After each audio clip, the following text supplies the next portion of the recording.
ഭരണഘടനയുടെ 75-ാം വർഷം ആഘോഷിക്കുന്ന ഈ ദിനത്തിൽ അടിയന്തരാവസ്ഥ പ്രഖ്യാപിച്ച ഇന്ദിരാഗാന്ധിയാണോ ഇപ്പോൾ രാജ്യം ഭരിക്കുന്ന മോദിയും BJPയുമാണോ ജനാധിപത്യ മൂല്യങ്ങൾ, ഭരണഘടനാ മൂല്യങ്ങൾ ലംഘിക്കുന്നത് എന്ന് പരിശോധിക്കുന്നത് രസകരമായിരിക്കും. കഴിഞ്ഞ ദിവസം, അതായത് 1949 നവംബർ 26-നാണ് ഭരണഘടനാ സഭ ഭരണഘടനയ്ക്ക് അംഗീകാരം നൽകിയത്.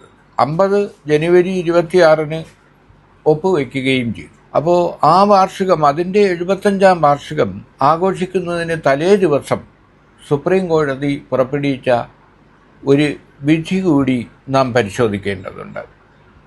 ഭരണഘടനയുടെ ആമുഖത്തിൽ സോഷ്യലിസം, മതനിരപേക്ഷത എന്നീ വാക്കുകൾ ആമുഖത്തിൽ എഴുതി ചേർത്തത് ഒഴിവാക്കണം എന്നാവശ്യപ്പെട്ടുകൊണ്ട് സുബ്രഹ്മണ്യ സ്വാമിയും അശ്വിനികുമാറും ഉൾപ്പെടെയുള്ള BJP നേതാക്കൾ സുപ്രീം കോടതിയെ സമീപിച്ചിരുന്നു.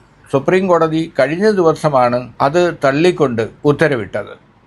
ചീഫ് ജസ്റ്റിസ് സഞ്ജീവ് ഖന്നയും സഞ്ജയ് കുമാറും അംഗങ്ങളായ ബെഞ്ചാണ് ഇന്ദിരാഗാന്ധിയുടെ കാലത്ത് 1976-ൽ 42-ാം ഭേദഗതിയായി ഇന്ദിരാഗാന്ധിയുടെ ഭരണത്തിൽ പാർലമെന്റ് പാസാക്കിയ സോഷ്യലിസം, അതുപോലെ മതനിരപേക്ഷത എന്നീ വാക്കുകൾ ഭരണഘടനയിൽ നിന്ന് ഒഴിവാക്കണം എന്ന് ആവശ്യപ്പെട്ടത്. പരമാധികാരത്തിലും സോഷ്യലിസത്തിലും മതനിരപേക്ഷതയിലും അടിയുറച്ചു വിശ്വസിക്കുന്ന ഒന്നാണ് ഭരണഘടന എന്ന് പറഞ്ഞുകൊണ്ടാണ് സുപ്രീം കോടതി ഇത് തള്ളിക്കളഞ്ഞത്. വളരെ നിർണായകമായ ഒരു വിധിയാണിത്. കാരണം ഭരണഘടനയുടെ 75-ാം വാർഷികവുമായി ബന്ധപ്പെട്ട് പാർലമെന്റിന്റെ പഴയ മന്ദിരത്തിൽ നടക്കുന്ന യോഗത്തിൽ, 2 സഭകളുടെയും സംയുക്ത യോഗത്തിൽ പ്രസംഗിക്കാനുള്ള അവസരം പ്രതിപക്ഷ നേതാവ് രാഹുൽ ഗാന്ധിക്കും അതുപോലെ രാജ്യസഭയിലെ പ്രതിപക്ഷ നേതാവ് ഖർഗെയ്ക്കും നിഷേധിച്ചിരിക്കുകയാണ്. അപ്പോൾ ഇരിപ്പിടമെങ്കിലും കിട്ടണം എന്ന് ആവശ്യപ്പെട്ടുകൊണ്ട് സ്പീക്കറെ സമീപിച്ചപ്പോൾ ലോക്സഭാ സ്പീക്കർ ഇവർക്ക് ഇരിപ്പിടം ഉണ്ടാകുമെന്നറിയിച്ചിരുന്നു. പക്ഷേ ഏറ്റവും ഒടുവിൽ പുറത്തു വന്ന രേഖകളിൽ ലോക്സഭാ സെക്രട്ടറി ഇവരുടെ പേരുകൾ ഉൾപ്പെടുത്തിയിട്ടില്ല.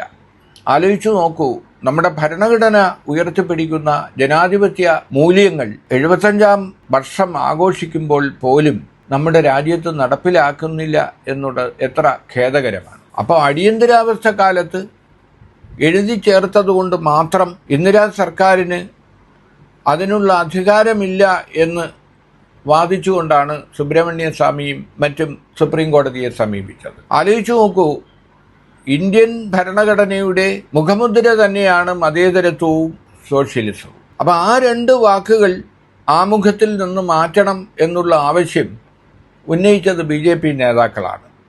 കേന്ദ്ര സർക്കാരിൻ്റെ താല്പര്യം തന്നെയായിരുന്നു. അതാണ് ഈ ഭരണഘടന 75-ാം വാർഷികം ആഘോഷിക്കുന്നതിൻ്റെ തലേ ദിവസം സുപ്രീം കോടതി തള്ളിക്കളഞ്ഞത്. അടുത്ത ദിവസം 75-ാം വാർഷികം 2 സഭകളും സംയുക്തമായി ആഘോഷിക്കുമ്പോൾ അവിടെ പ്രസംഗിക്കാനുള്ള അവസരം പ്രതിപക്ഷ നേതാക്കൾക്ക് നിഷേധിക്കപ്പെടുകയാണ്.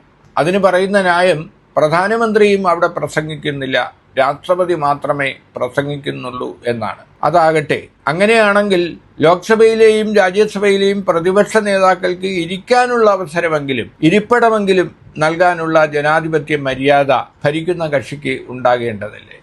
അപ്പോൾ അംബേദ്കർ വിഭാവനം ചെയ്ത, നെഹ്റു ഉൾപ്പെടെയുള്ള മഹാരഥന്മാർ എഴുതിയുണ്ടാക്കിയ നമ്മുടെ ഭരണഘടനയുടെ മൂല്യങ്ങൾ നിഷേധിക്കപ്പെടുന്നു എന്നത് വളരെ വ്യക്തമാണ്.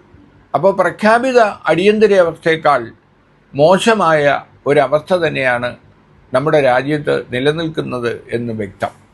ഇവിടെ മറ്റൊരു കാര്യം പറയാനുള്ളത്, അംബേദ്കർ 49 നവംബർ 26-ന് നടത്തിയ ഒരു പ്രസംഗം എത്ര ഉൾക്കാഴ്ചയും ദീർഘദർശനത്തോടെയുമാണ് അദ്ദേഹം സംസാരിച്ചത് എന്ന് നമ്മെ ഓർമ്മിപ്പിക്കുന്നു. 49 നവംബർ 26-ന് ഭരണഘടനയുടെ അവസാന വായനാ വേളയിൽ ഡോക്ടർ അംബേദ്കർ നടത്തിയ പ്രസംഗം എങ്ങനെയായിരുന്നു? പിറന്നു വീഴുന്ന റിപ്പബ്ലിക്, മാറ്റങ്ങൾ അനിവാര്യമായ പഴയൊരു സംസ്കാരം, ഇവ തമ്മിലുള്ള വൈരുദ്ധ്യം, ആ വൈരുദ്ധ്യം നിഴലിക്കുന്ന ഒരു പ്രസംഗമാണ് അംബേദ്കർ നടത്തിയത്.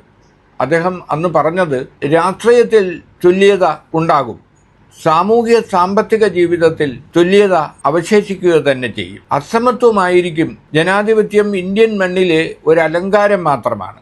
സത്യത്തിൽ ജനാധിപത്യം ഇവിടെ പുലരുന്നില്ല.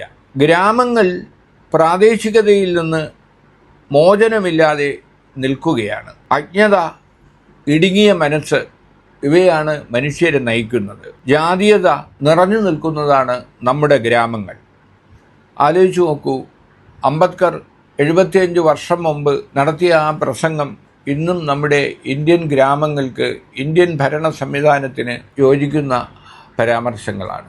ഒരു മാറ്റവും ഉണ്ടായില്ല. കാരണം അദ്ദേഹം പറഞ്ഞു വെച്ചത് ഇതാണ്: രാഷ്ട്രീയത്തിൽ ഇവിടെ തുല്യതയുണ്ടാകാം, പക്ഷേ സാമൂഹ്യ രംഗത്തും സാമ്പത്തിക രംഗത്തും അസമത്വം അവശേഷിക്കുക തന്നെ ചെയ്യും എന്നാണ് പറഞ്ഞത്. ജനാധിപത്യം എന്നത് ഇന്ത്യൻ മണ്ണിലെ ഒരു അലങ്കാരം മാത്രമാണ്.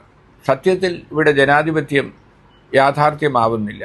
എത്ര വലിയ ഒരു സത്യമാണ് അദ്ദേഹം അന്ന് പറഞ്ഞത്. അത് മാറ്റി തീർക്കുന്നതിന് പകരം ഇപ്പോഴും നമ്മുടെ ഭരണാധികാരികൾ, നമ്മുടെ പ്രധാനമന്ത്രിയായാലും നമ്മൾ ഭരിക്കുന്ന പാർട്ടികളായാലും ജനാധിപത്യത്തെ അംഗീകരിക്കുന്നില്ല എന്നതിന് ഉദാഹരണമാണ് ഭരണഘടനയുടെ 75ാം വാർഷിക ആഘോഷത്തിൽ പോലും ഇന്ത്യയിലെ പ്രതിപക്ഷ നേതാക്കൾക്ക് ഇരിക്കാൻ കസേര പോലും നൽകുന്നില്ല എന്ന ദുരന്തം.